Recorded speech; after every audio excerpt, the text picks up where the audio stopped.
por la gente que está ahí conectada al 88.1 y a nuestra aplicación. Les recuerdo que ya en breve, en este segmento, al final de este segmento vamos a mencionar el ganador del boleto de la comedia, ¿verdad? De los impropios. O sea, que usted pendiente. Kiara, ¿dónde nos quedamos? Bueno, nos quedamos cuando ya ella está en Nueva York. Muy bien. Ejerciendo allá. A los 19 años. Ajá, a la corta edad de 19 años. Mira, algo que me pasó, que para mí fue bien interesante, fue que yo descubrí que el español no es tan solamente puertorriqueño. Y es que como yo era terapista de familia y era un proyecto de base comunitaria, pues tenía obviamente personas de Honduras, personas de Santo Domingo, de El Salvador, o sea, de todo, de toda América Latina y también de Estados Unidos, ¿verdad? De distintas razas. El asunto es que recuerdo las primeras semanas, yo llegaba a mi casa y mis primas que ya vivían allí tenían que traducirme lo que habíamos hablado porque no entendía a lo que ellos se referían. Yo sabía que estábamos hablando español, pero no estábamos teniendo una comunicación.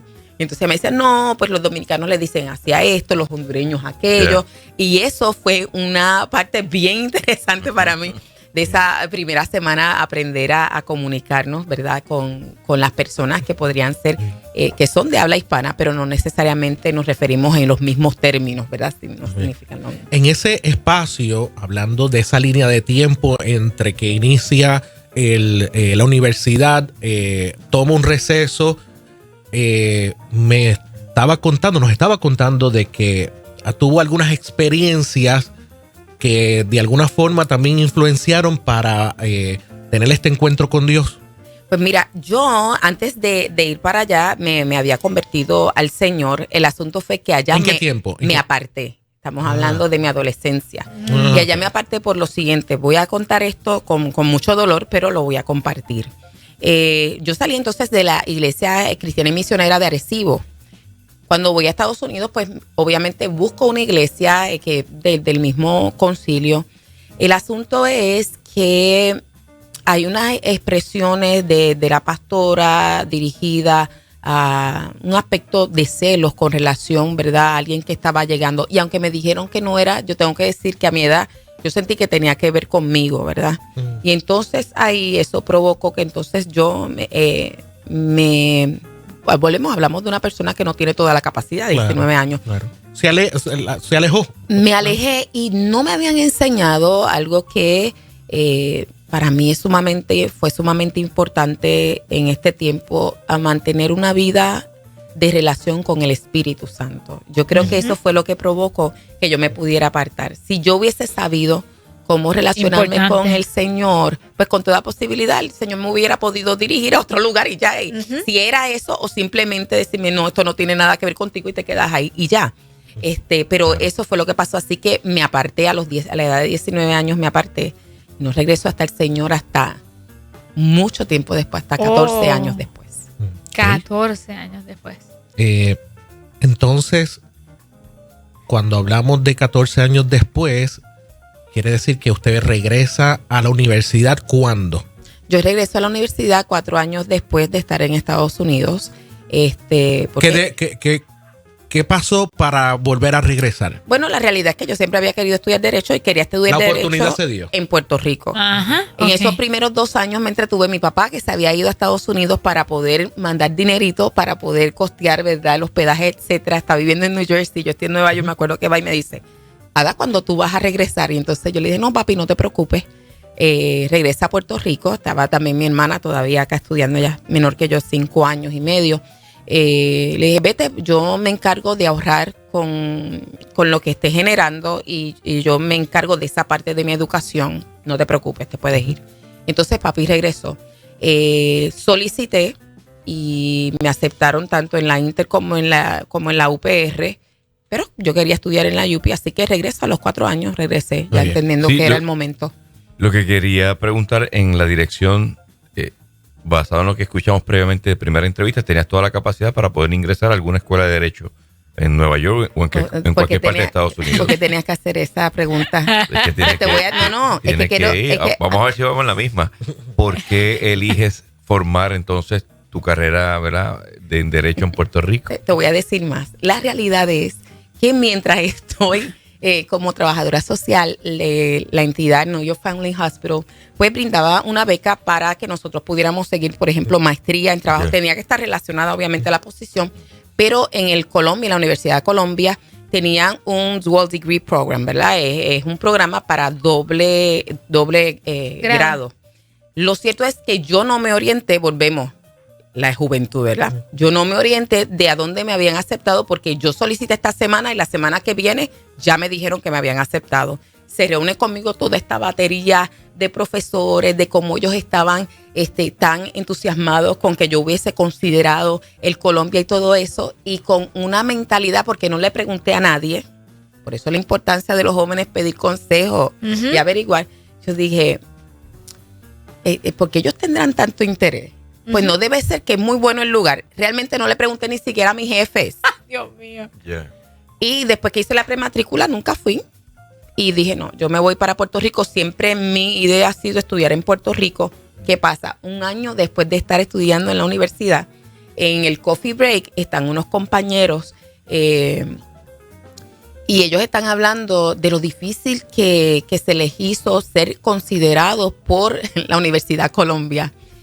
Y yo le digo, la que está en tal lado y tal, y me dice, sí, eso es tan difícil entrar ahí. Y fue uno de esos momentos que tú dices, oh, Dios mío. Yo estuve allí. Yo dije, wow, esta era esta universidad. Entonces, a veces son cosas que tú dices que hubiera pasado, pero ya retornando al Señor y viendo que Él establece los tiempos y las razones, y el pues. sendero. Exacto. Yo dije, yo creo que si me hubiera ido para allá, yo no regreso a Puerto Rico. Es muy probable. No creo que hubiera regresado, ¿verdad? Si sigo estableciendo mi propio derrotero, no, porque pues me estaba yendo muy bien, me hubiese ido mejor todavía, ¿verdad? Ya con un grado, así que tuviste que hacer esa pregunta. Definitivamente esto nos ayuda a mirar nuestra historia. Claro, claro. ¿En qué momento regresas a los pies del Señor? ¿Antes de terminar los estudios? ¿Después de terminar los estudios? Ya después de terminar los estudios, yo era una abogada practicante. Y después de terminar los estudios, tenía inicia. ya como 6 años ya en la práctica, bien workaholic, porque mira que ahora ¿En qué derecho se especializó? No, yo en aquel momento era solo practitioner, Okay. así que hacíamos de todo, ¿verdad? Y llegó un momento en que cuando se da el cierre del gobierno, ¿verdad? Bajo el gobernador Aníbal, ¿verdad? Tengo que reducir el personal, no porque yo le diera servicios al gobierno, sino porque tenía algunos clientes que sí le daban servicio y lo primero que tú vas a recortar son tus gastos legales, porque realmente hay otras cosas, ¿verdad? Pagarle a la empleomanía, etcétera.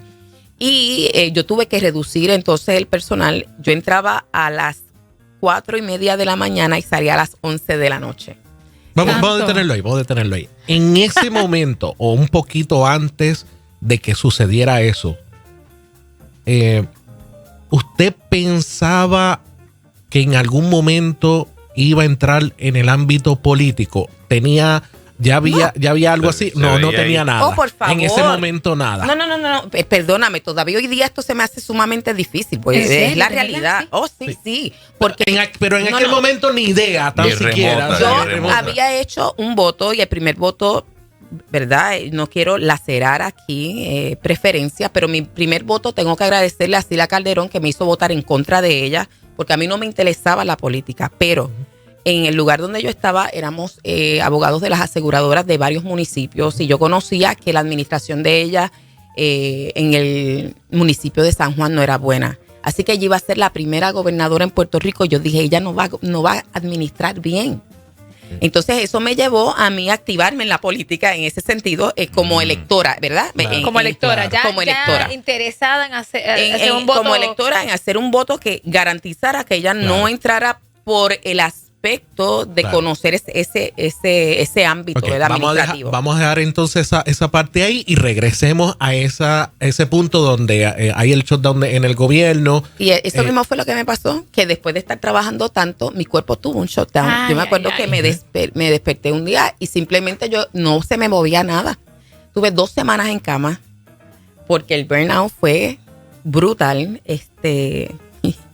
Y entonces, cuando me despierto, me acuerdo un domingo por la mañana, el domingo 26 de octubre del 2003, tengo esta impresión tan fuerte que me dijo, vamos para la iglesia. Yo dije, esto tiene que ser el Señor. Ajá. Nunca había escuchado al Señor, pero yo estaba tan segura. Y aunque en aquel momento estaba en casa de mis padres que me estaban cuidando, no sé, no había nadie en la casa.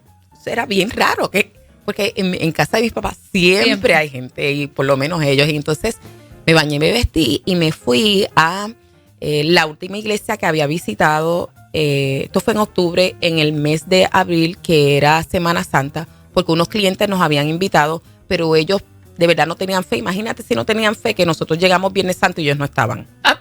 Así que ellos no tenían fe en que nosotros íbamos a llegar. Así que yo con mis dos secretarios. Eso es cómico, ¿verdad? Pero yo siempre que lo veo se lo agradezco.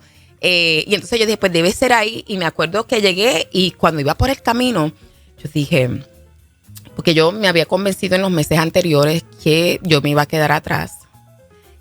Cuando el Señor viniera y que no había manera. Esto era un caso perdido, ¿verdad? Ese había sido mi proceso.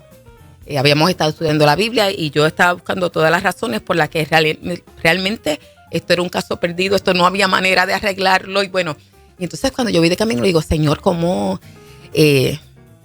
Pues si con esta nada tú puedes hacer algo y tú te atreves porque esto eres tú, pues yo voy a hacer lo que tú quieres, pero yo no puedo darte ninguna garantía porque yo sé que no tengo nada. Y cuando llegué me preguntaron quién te trajo y yo le dije, pues Dios. Yo sé que ellos me miraron así. Yo dije, bueno, no me preguntes de qué predicaron porque yo lo único que quería era que llamaran y hicieran el llamado para yo hacer el pacto, porque es que para eso fue que Dios me llamó. Para eso fue que se me dijo ese día, porque yo dije, aquí no hay nada más que hacer. Y desde ese día para pues él ha sido Santo Jesús. Mira, así que el que me llevó de regreso fue él mismo. A causa de ese recorte del gobierno, caís en ese estado de shutdown, ¿verdad? De burnout o cansancio, agotamiento. Entras en esta reflexión y este llamado, ve a la iglesia y ahí te conviertes. ¿Qué sucede con la oficina después de ese proceso? Pues mira, continúas en ese proceso. Vamos a darle un poquito para atrás. En ese mismo año. Una amiga de derecho, que es como mi hermana, me dice que quería ver a este amigo de ella, de compañero de escuela, que tenía una librería cristiana. Pues yo amo los libros. Y entonces pues fui con ella, ellos están hablando y me acuerdo, su nombre es Luis Gerena, que él viene... Claro, él viene y me da el libro Dejados Atrás, ¿verdad? De esa saga. Por eso es que te digo que estaba convenciéndome de que no iba a llegar. Cuando él me da ese libro yo me lo leí en un día. O sea que esos son gordísimos, esas novelas. Y entonces la otra, y de ahí empezamos en otra emisora, tenían un estudio bíblico a mediodía. Y mandamos a comprar hasta la Biblia. Esta que está aquí con su secretaria. Mandamos a buscar la Biblia de estudio y todas estábamos ahí estudiando convencidas de que no había manera de entrar en el camino, ¿verdad? De que el Señor nos redimiera.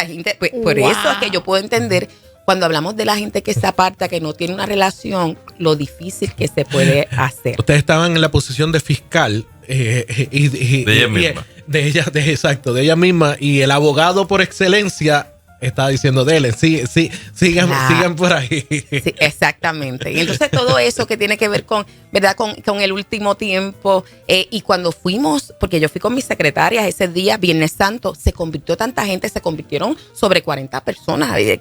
Y nosotras tan contentas por la gente que tenía la oportunidad de entrar. Cuando tú ves que cuando tú tienes una mentalidad con unos conceptos que son errados, que no han sido alumbrados por el Espíritu, por eso es que la Biblia dice que la palabra mata, ¿verdad? Eso sin espíritu, la palabra de verdad te mata. Así que ya había algo trabajándose. Yo tuve que básicamente matar la carne, ¿verdad? Con ese shutdown para que pudiera entonces, en vez de estar escuchando la lógica, la mente, escuchar al espíritu. Okay. La oficina se reanuda, continúa, sigue. Sí, la oficina continuamos dando servicios. Y usted siguió entonces trabajando. ¿Hasta qué punto, que todavía lo sigue, pero ¿cuál es el punto donde usted comienza a decir, más que hacer un voto, tengo que hacer algo más? Pero antes, se me ocurre esta parte del pastorado. ¿Cómo ocurre? No, eso fue mucho después. Como después. 5 años después. Ok. Pues entonces vamos a la parte donde usted dice, más que un voto, tengo que hacer otra cosa. Bueno, la realidad es que yo siendo abogada, quería saber cuál era el consejo de Dios. O sea, ¿qué dice este libro? Que ahora es mi libro favorito. Y dije, yo quiero saber qué dice el Señor sobre las distintas cosas. Simplemente darle una lectura. Esa lectura fue en 6 versiones en 6 meses. Así que santo. Sí, yo soy una lectora bastante rápida. Entonces, ya cuando lo veo, digo, pero ven acá. Esto es un libro de leyes y es un libro de política, es un libro de gobierno, no de politiquería. Un libro de gobierno. ¿Cómo es posible que nosotros, siendo cristianos, tengamos este libro que Dios nos dio con unos mandatos y no estemos haciendo lo que nos corresponde? Y ahí, en ese tiempo, lo próximo que hago es que básicamente empiezo a activarme, a mirar cómo podemos orientar sobre las leyes, etcétera, ¿verdad? En la iglesia, afuera. Empiezo entonces en el movimiento en protección de la vida, de la familia, ¿verdad? Y ahí fue que me activé, entendiendo que era una responsabilidad, ¿verdad?, establecida por el Señor, pero definitivamente no buscando estar de ninguna manera en ningún puesto político. Claro, orando que Dios levantara a los Daniel y las Esther y todo ese tipo de cosas, que las levante. Sí. Que las levante y lo que quería levantarte a ti. Muy bien. Entonces, cuando hablamos que decides tomar este otro giro en tu vida, ¿cómo lo ejecutas? Pastorado. El área esa de decir, voy a brincar también al área de la política y hacer algo más. ¿Cómo lo ejecuta? ¿Cómo es ese proceso? Quiero saber esa parte. Está relacionado al pastorado. Y voy a explicar por qué. Estaba bien orientada cuando te mencioné. Mira, el Señor me llama al pastorado en el 2008. Yo seguí una pastora de 4 años, yo digo, para marcarlo más, ¿verdad? Me llaman en el 2008 y yo empiezo en noviembre 2 del 2008, ¿verdad?, a ejercer el pastorado. Me llamó en agosto. Yo hablé con mis pastores, etcétera. Ya Dios también había hablado sobre la iglesia que iba a levantar pastores, etcétera. Así que se entendió que eso estaba bajo lo que Dios había estado hablando. Y entonces yo soy de Arecibo. Me envían, entonces voy a Yabucoa a pastorear. Pasan 2008, pasan como algunos 3 años y yo estoy en mi computadora y me llega esta invitación. Ya para entonces ya yo me había activado con Alliance Defending Freedom, ¿ves? Que estamos en esa defensa a nivel nacional. Pero me llega una invitación de Watchmen on the Wall. Y esto está dirigido, esto es de Family Research Council. Yo no sabía de ellos. Esta iniciativa viene para hablarle a los pastores de su responsabilidad con relación al gobierno, etcétera. Por eso te digo que está ligada obligadamente al pastorado. Yo voy allá a Estados Unidos, a Washington, y empiezo a tener este adiestramiento y este contacto con este grupo de hermanos, que era terrible. Mira, tú llegabas el primer día, orabas a las 5 y el segundo a las 4. Esta gente, yo te voy a decir, la gente conservadora en Estados Unidos, ya ellos no andan jugando. Este es su modo de vida. Esto no es que esta semana vamos a ayunar y por eso nos vamos a levantar. No, son militares. Tengo que decir que así son. Esa es la realidad. Okay. Y entonces, cuando empiezo a estar allí, estoy el segundo día, me doy cuenta que realmente ese llamado era para pastores varones. Entonces yo estaba allí y yo dije, y el primer día conocí al anfitrión, a Tony Perkins y todo eso, y me acuerdo que yo bien sagaz, algo que no he perdido, yo creo que es la espontaneidad de los niños, ¿verdad? En una inocencia particular, yo les digo, pero ¿cómo es que ustedes me invitan a mí? Y se lo digo de verdad, como un niño, les digo, ¿cómo me invitan? Y Puerto Rico no aparecía en nada. Y yo les digo, ¿cómo ustedes me invitan? Y Puerto Rico no aparece. Y ellos me dijeron, de verdad que no aparece nada. Y entonces buscaron al otro día, ya Puerto Rico aparecía dentro. Distinto a lo que muchas veces aquí hay una noción de que los americanos no quieren tener nada que ver con nosotros. Que no. Rápido ellos arreglaron esa deficiencia porque notaron que no estaba allí. Y después de ahí, bueno, seguí yendo año tras año a ese congreso que es de formación, de cómo tú impactar la cultura, por qué es tu responsabilidad conforme a la Biblia. Ahí va abriendo el apetito. Sí, no el apetito. Esa gente te deja con unos bloques en las espaldas.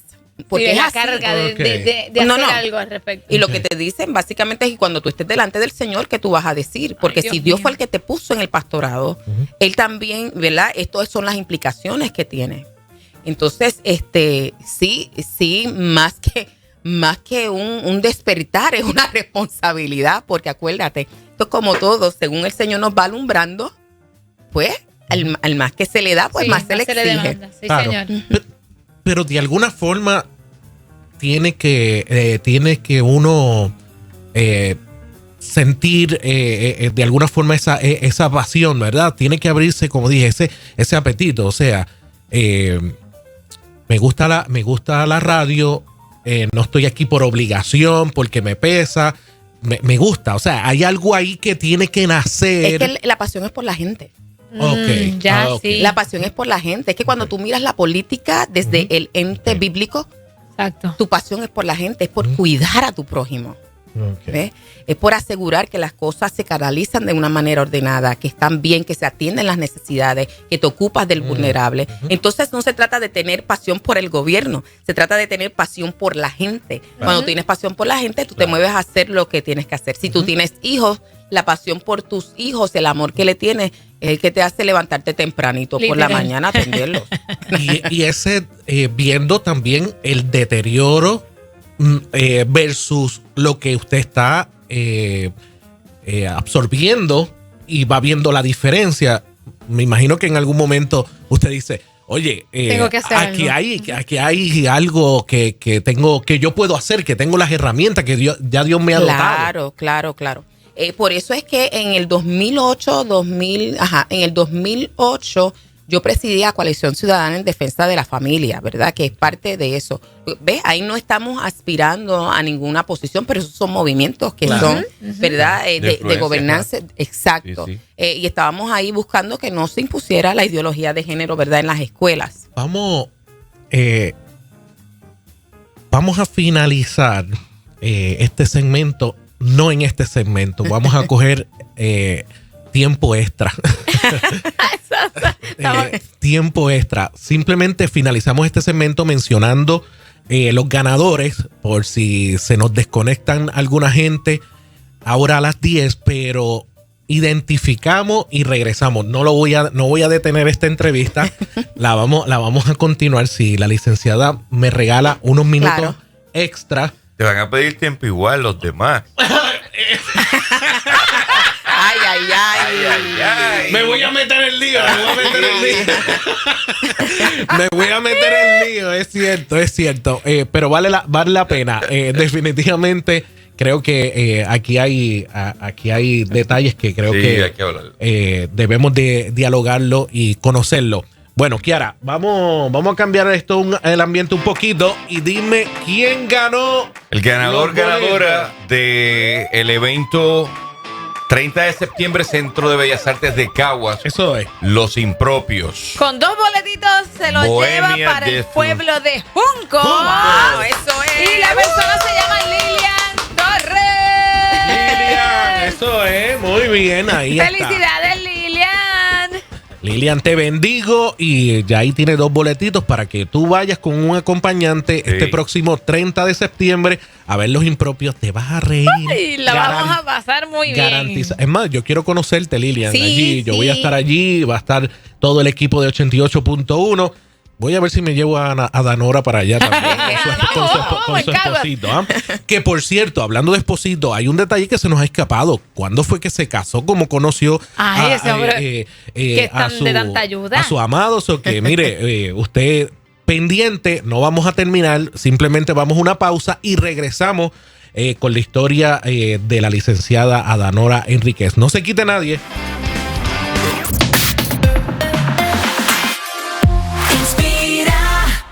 El apóstol Pablo dijo: por nada estéis afanosos,